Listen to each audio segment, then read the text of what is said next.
సరే ఆంధ్రప్రదేశ్ రాజకీయాల గురించి చూస్తే అసెంబ్లీ జగన్మోహన్ రెడ్డి గారు 11 సీట్లు వచ్చినాయండి 2024లో. ఇప్పుడు ఆయన అసెంబ్లీకి వెళ్ళాలంటున్నారండి ఆయన. అసెంబ్లీకి వెళ్ళటం అనేది అది మంచి సంప్రదాయం కాదు.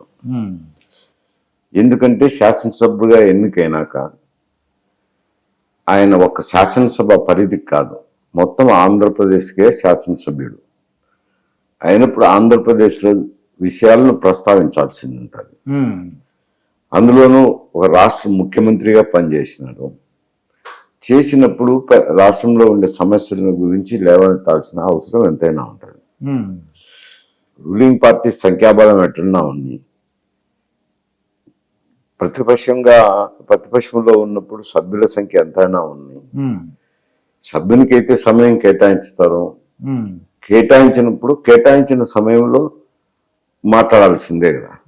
మేము కూడా ఇక్కడ ఉన్నప్పుడు శాసనసభలో ప్రతిపక్షంలో ఉన్నాం, రూలింగ్లో ఉన్నాం. ప్రతిపక్షంలో రికగ్నైజ్డ్ అపోజిషన్ గా ఉన్నాం కాబట్టి ఆ సమయం కేటాయింపు వేరు. అక్కడ పార్లమెంట్లో ఉన్నప్పుడు మేము రికగ్నైజ్డ్ గ్రూప్ కాదు. ఏదో స్పీకర్ని రిక్వెస్ట్ చేసుకుని ఈ సబ్జెక్ట్ మీద ఇంట్రెస్ట్ సార్ అని చెప్పుకొని వచ్చే ఒక 5 నిమిషాలు టైం కేటాయిస్తారు. మేము ఆ సమయాన్ని చూసుకొని మాట్లాడతాం. ఒక 2-3 నిమిషాలు 4 నిమిషాలు ఎక్కువైనా కానీ పర్మిషన్ ఇస్తారు. అది నువ్వు మాట్లాడాల్సిన సమస్యలు మాట్లాడితేనే, శాసనసభలు ప్రతిబింబించితేనే, ప్రభుత్వ వైఫల్యాన్ని వేలెత్తి చూపిస్తేనే రేపు ప్రజల్లో అయినా కానీ మంచి పేరు వచ్చేది. అటువంటి మంచి అవకాశాన్ని వేదికను అవకాశాన్ని వదిలేసుకొని ఎక్కడో ఇంట్లో కూర్చొని పత్రికా ప్రెస్ కాన్ఫరెన్స్ పెడితే అవి సౌమ్యంగా కనపడవు. ఎందుకంటే ఎదురుగా మాట్లాడి వేరెత్తి చూపించినప్పుడే దానికి శాంక్టిటీ వస్తుంది. ఈ సమస్యకు కూడా లేవనెత్తిన సమస్యకు కూడా ఏదో ఉంటుంది, వాళ్ళ ఎదురుగానే మాట్లాడినారు కదా, చాటమాటను కాదు కదా అనేది ప్రజలు ఒక అభిప్రాయం కలిగేదానికి అవకాశం ఉంటుంది. అటువంటి వేదికను వదిలిపెట్టి పారిపోవడం అనేది అది మంచి సాంప్రదాయం కాదు. ఎవరు కూడా ఒప్పుకోరు ప్రజాస్వామ్యంలో. కానీ ఎందుకు ఆ నిర్ణయం తీసుకుంటున్నారో ఇప్పటికి ఆల్రెడీ ఒక శాసనసభ సమావేశాలు ఒక కాలం పోయింది, ఒక సెషన్ పోయింది. ఇప్పుడు రెండో సెషన్ కూడా బాయ్కాట్ చేసినాం అంటున్నారా? అది మంచిది కాదు అంటాం. నేనేమన్నానంటే ఇప్పుడు ఆయనకి మైక్ ఇవ్వరు, ఆయనకి ప్రతిపక్ష హోదా ఇవ్వలేదు, కానీ మిగతా 10 మంది ఉన్నారు కదండి, ఆ 10 మందిని పంపించవచ్చు కదా అని నేను అనుకున్నాను పర్సనల్గా. నేను వెళ్తే నాకు ప్రతిపక్ష నేత హోదా ఇవ్వలేదు, అందువల్ల నేను వెళ్ళను. మరి మిగతా 10 మందిని పంపించవచ్చు కదండి. కాదు, మీరు 10 మందిని పంపించాలనేది కాదు.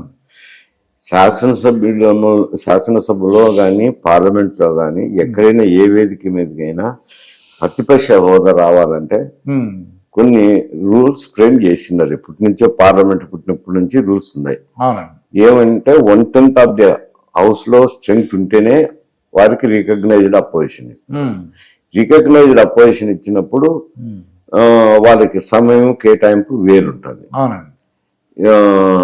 కానీ వీరు 11 మంది శాసనసభ్యులు కాబట్టి గ్రూప్ గా ట్రీట్ చేస్తారు. గ్రూప్ గా ట్రీట్ చేసినప్పుడు స్పీకర్కి చెప్పొచ్చు, నేను పలానా సమస్య మీద మాట్లాడుతానండి, ఒక 15 నిమిషాలు టైం కావాలని అడగచ్చు. అడిగితే రిక్వెస్ట్ చేస్తే ఎవరో కాదనరు. అది నువ్వు ఉపయోగించుకోదలుచుకున్నప్పుడు చెప్పలేము. అది 10 మందిని పంపించడం అనేది, ఆయన పోకుండా ఉండడం అనేది, అందరూ కలిసి 11 మంది శాసనసభ్యులు పోవాలి. ఎన్నుకున్నది ప్రజలు ఎన్నుకున్నది ఎందుకు ఆ 11 మందినైనా అని. అది నువ్వు నెరవేర్చినప్పుడు బాధ్యతల నుంచి పక్కకు వెళ్ళినట్టే అంట. అయితే ఇప్పుడు ఆయన ఏమంటారంటే బయట ఉండి ప్రెస్ కాన్ఫరెన్స్ అంటున్నారు. మీరు దాన్ని పెట్టి యాక్చువల్గా దానికి వాల్యూ ఉండదు, ప్రజలు కూడా హర్షించరు, ఒప్పుకోరు. మీరు చెప్పిన బట్టి నాకు అర్థమైందండి. మరి ఆయన ఉద్దేశం ఎందుకో, మరి ఆయన భయపడుతున్నారా లేదంటే ఏంటో మనకు అర్థం అవ్వట్లేదు. ఆయన ప్రెస్ కాన్ఫరెన్స్ లో మాట్లాడతాను అంటున్నారు. ప్రెస్ కాన్ఫరెన్స్ మీద ఏం విలువ ఉంటుంది? శాసనసభలో మాట్లాడకుండా ప్రెస్ కాన్ఫరెన్స్ పెట్టి మాట్లాడితే విలువే ఉండదు. మీరు శాసనసభలో బయటకు వచ్చి కూడా ప్రెస్ కాన్ఫరెన్స్ పెట్టినట్టున్నాయి. శాసనసభలో జరిగినప్పుడు గందరగోళం జరిగి స్పీకర్ ఏదో ఒకటి ఆదేశం చేసి సస్పెండ్ చేయడమో ఏదో ఒకటి జరుగుతుంటాయి. జరిగినప్పుడు ఆ సస్పెండ్ చేసిన సమయంలో వచ్చి శాసనసభలోనే ప్రెస్ కాన్ఫరెన్స్ పెట్టి అడ్రస్ చేస్తుంటావు, అవి సౌమ్యంగా కనపడతాయి. ఉమ్. నువ్వు శాసనసభకే వెళ్లకుండా అవునండి. బయట ప్రెస్ కాన్ఫరెన్స్లు పెట్టి నా దాంట్లోకి సమాధానం చెప్పమంటే ఎవరు చెప్పరు, అవునండి. వాటికి రావు కూడా. ఇప్పుడు అసెంబ్లీలో ఈ కూటమి అభ్యర్థిలో ఉన్నారండి, ఇక ప్రతిపక్షం ఉండదు. అప్పుడు ఎలా ఉండబోతుంది అంటారు? అప్పుడు ఈ అసెంబ్లీ అంతా కూడా ఇక 164 మెంబర్స్ గెలిచారండి కూటమి, వాళ్ళే కూర్చుంటారు. దానివల్ల ఏంటంటే మరి నష్టం ఉందంటారా, లాభం ఉందంటారా? వారికి నష్టం అని నేనేం చెప్తాను, వారికి నష్టం లాభం అనేది ఏకపక్ష నిర్ణయాలు అవుతాయి. ఉమ్. నీకు ప్రతిపక్షం నుండి కూర్చొని మాట్లాడితే అవునండి. హోదా ఉందా లేదా వేరు సమస్య, ఉమ్. రూల్స్ ప్రకారం రాదు. ఉమ్. ఎందుకంటే గతంలో కూడా కాంగ్రెస్ పార్టీకి కూడా ఉమ్. 55 స్ట్రెంగ్త్ రాలేదని 2 మార్లు ప్రతిపక్ష హోదా ఇవ్వలేదు ఇవ్వలేదు. పార్లమెంట్ లో కూడా. ఉమ్. ఎక్కడ కూడా అది శాసనసభలో గాని పార్లమెంట్ లో గాని భారత ప్రజాస్వామ్యంలో ఉమ్. 1/10 ఆఫ్ ద హౌస్ లేనిది ఇవ్వనే ఇవ్వరు. మరి ఆయనకి ఎవరు చెప్పినారో నాకు 44%, నాకు 44% ఓట్లు కాదు. అవునండి. నీకు 1/10 ఆఫ్ ది హౌస్ ఉంటేనే అది రెగ్యులేషన్. ఉమ్. ఆ రెగ్యులేషన్ ప్రకారం ఆటోమేటిక్ గా స్పీకర్ ఒప్పుకోవాల్సిందే ఎక్కడైనా కానీ. ఉమ్. లేనప్పుడు కాకపోతే ఏదైనా ఇంపార్టెంట్ ఇష్యూ ఉన్నప్పుడు స్పీకర్ ని రిక్వెస్ట్ చేస్తూ ఇంకొక 5 నిమిషాలు తీసుకోవాలి. అది లేకుండా బయటకు పారిపోతాము అని అంటే ఉమ్. నీకు వారిని ఎదుర్కోలేకనే ఉండవనే కదా, అంటే పిరికి పంది చర్య అవుతుంది. భయపడినట్టు ప్రజలు భయపడినట్టే పిరికి పంది చర్య అవుతుంది. కానీ దానికి ముసుగు ఏం కప్పినా గానీ ప్రెస్ కాన్ఫరెన్స్ చెప్తాన్నా ఇంకొక ముసుగు కప్పినా ఉమ్. అది ప్రజలు హర్షించరు. అవునండి. ఇప్పుడు మీరు రాజకీయం చేసినప్పుడు ప్రింట్ మీడియా ఒకటే ఉందండి, ఆ తర్వాత ఎలక్ట్రానిక్ మీడియా వచ్చింది. ఆ ఎలక్ట్రానిక్ మీడియా నుంచి మళ్ళీ సోషల్ మీడియా వచ్చిందండి. ఈ సోషల్ మీడియా వాళ్ళు మీరు అప్పటికప్పుడు అంటే నాకు తెలియదు, ప్రతిపక్షం వాళ్ళు అధికార పక్షం వాళ్ళు ఏదో విమర్శించుకునేవారు, విమర్శించుకుని ఏదన్నా అనుకుంటే బయటకు వచ్చిన తర్వాత మళ్ళీ ఫ్రెండ్స్ లాగా ఉండేవారు అనుకుంటున్నాను. అప్పుడు ఎలా ఉండేది సార్ రాజకీయం అప్పుడు? అంటే మేము ఉన్నప్పుడు కొద్ది కాలం ప్రింట్ మీడియా ఉన్నది, ఉమ్. తర్వాత ఎలక్ట్రానిక్ మీడియా వచ్చింది. ఉమ్. సరే ఎలక్ట్రానిక్ మీడియా నుంచి సోషల్ మీడియా వచ్చింది అండి. ఉమ్. ఇప్పుడు సోషల్ మీడియాలో వచ్చేది అప్పుడు ఎలక్ట్రానిక్ మీడియాలో కూడా అదే ధోరణిలో అదే కోవలో వస్తున్నాయిలేండి. ఉమ్. అప్పుడు ఎలక్ట్రానిక్ మీడియాని ఏదో పరిశుద్ధంగా ఉందని నేను చెప్పలేను. ఆ. అప్పుడు అట్లే ఉన్నాయి, ఇప్పుడు సోషల్ మీడియాలో ఇంకా కొంచెం వెట్టింపైనాయి. ఉమ్. అది వేరు సమస్య. ఉమ్. ఇక్కడ శాసనసభలో వచ్చేసరికి మాట్లాడాలి కదా, అవునండి. వాళ్ళు రాసుకుంటారు కాదనిలేము. ఉమ్. ఇప్పుడు మేమైతే ఏదైనా సమస్య ఉంటే మాట్లాడుతున్నాం కదా, ఉమ్. సోషల్ మీడియాలో ఇట్లా వస్తాయేమో అట్లా వస్తాయేమో అని అనుకోవటం లేదు కదా, మాట్లాడుతున్నాం కదా. ఉమ్. అయితే రోజా అప్పుడు పరిస్థితులు అని అన్నారు కదా, ఆ. అప్పుడు పరిస్థితులు ఈ ప్రింట్ మీడియా ఉండే, ఎలక్ట్రానిక్ మీడియా కొన్ని రోజులు ప్రింట్ మీడియానే ఉండే, ఇప్పుడు మళ్ళీ తర్వాత ఎలక్ట్రానిక్ అండ్ ప్రింట్ మీడియా వచ్చినాయి. వచ్చినప్పుడు కొంచెం ఇప్పటి మాదిరి ఉండే అక్కడ కూడా, అప్పుడు ఎలక్ట్రానిక్ మీడియా కూడా ఇప్పుడు సోషల్ మీడియాలో కొంచెం తగ్గులో పనిచేస్తున్నారు. కానీ అప్పుడు కూడా ఏమి విమర్శలు అయితేనేమి చెలక్తులు అయితేనేమి ఇవన్నీ ఉంటూనే ఉన్నాయి అప్పుడు కూడా. అయితే ఒకటి ఏమిట్రా అంటే ఎప్పుడు కూడా పర్సనల్ మ్యాటర్స్ లైక్ ఎవరూ పోలేదు.